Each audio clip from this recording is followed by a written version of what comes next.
Hello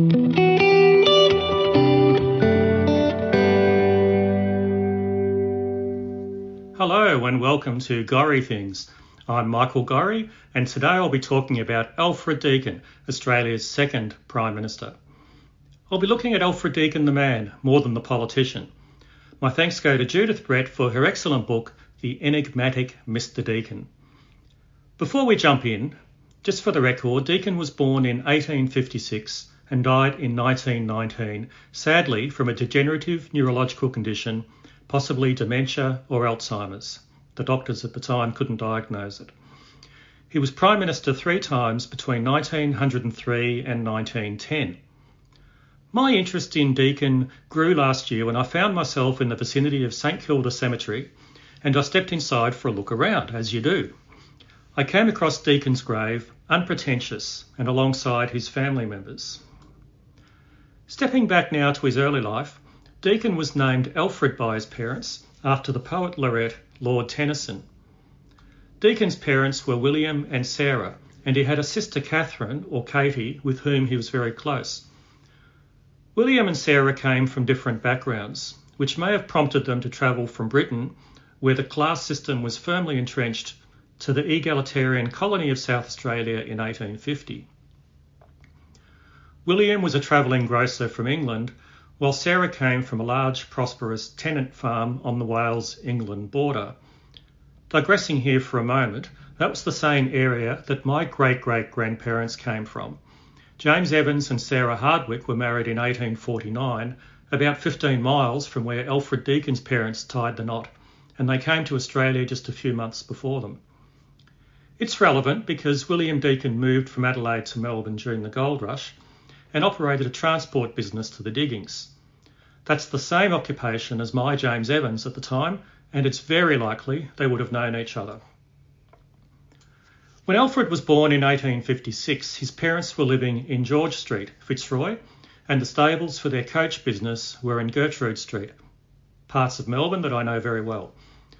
They had friends from the old country who were neighbours, the Bevan family, and I'll come back to them. The Deakins were well off, and later they moved to a better home in Gore Street, Fitzroy. They wanted a good education for Katie, who was 6 years older than Alfred, and she went to the prestigious Ladies' Academy at Kyneton between Melbourne and Bendigo, and that's where it helps to have a coach business. After she had been there 2 years, and when Alfred was only 4, Sarah and William made the extraordinary decision to send him to join her there. He was the only male student among dozens of girls of all ages. In her book, Judith Brett surmises it may have been for their health that both children went to a country boarding school. Melbourne in the 1850s was not a safe place for children. It had no sewage system and infectious diseases were common. 1,600 people died of infectious diseases in the city in 1860 and most of them were children.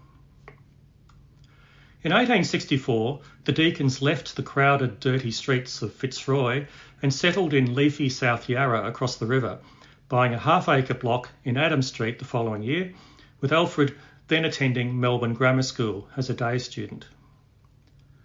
That sets the scene for Alfred's emergence as a leader. I've selected a few snippets from his life to share here. Coming back to the Bevan family, they also moved across the Yarra to Caulfield, and they remained close to the Deakins.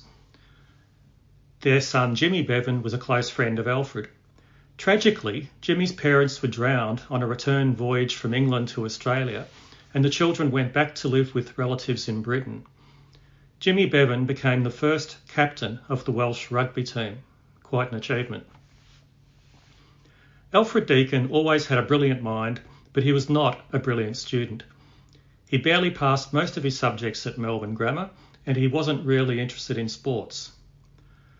Deakin matriculated in 1871 at the age of 15 and was unsure what to do with himself.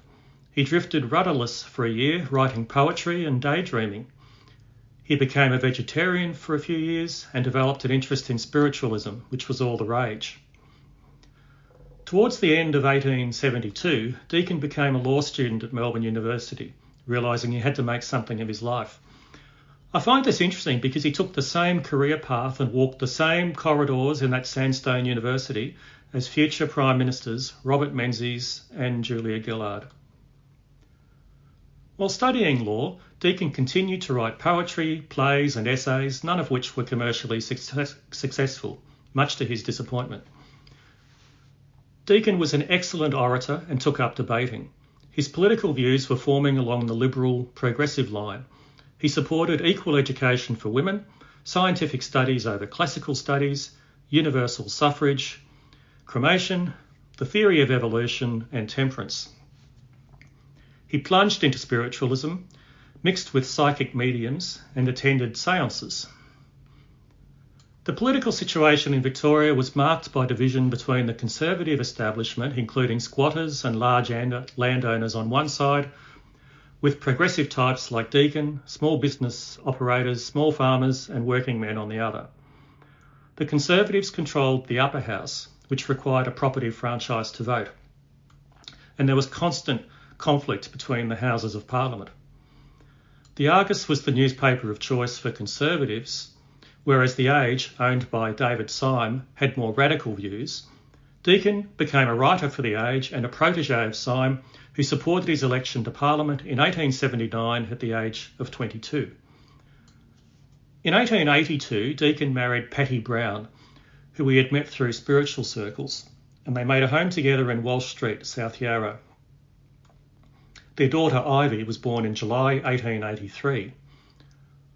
While Deakin pursued his political ambitions and became a founding father of Federation, he also continued to dabble in the law. In April 1892, he defended the notorious serial murderer Frederick William Deeming, who was going by the name of Baron Swanston when he was arrested in Perth for the murder of his wife. Her decomposing body had been found under the floorboards in a rented house in the Melbourne suburb of Windsor. After the bodies of another wife and their 4 children were found similarly entombed in Liverpool, England, Deeming became an international sensation. The public was fascinated by the case, especially after Deeming claimed to be Jack the Ripper, which was almost certainly not true. He also claimed to be insane, and Deakin argued this in his unsuccessful defence. Deeming was hanged on 23rd of May that year, and a death mask was made. This all gives a picture of Alfred Deakin, the man. One day I'll take a closer look at his politics and how he influenced the shape and development of modern Australia, including, for example, his interest in irrigation, which led to the opening up of agriculture in drylands of Victoria. Deakin was a compassionate and sensitive man. It's a shame that memory loss afflicted his later years and that he was unable to stay in politics during World War I, when he arguably would have become established as Australia's best Prime Minister. Thanks for listening, and bye for now.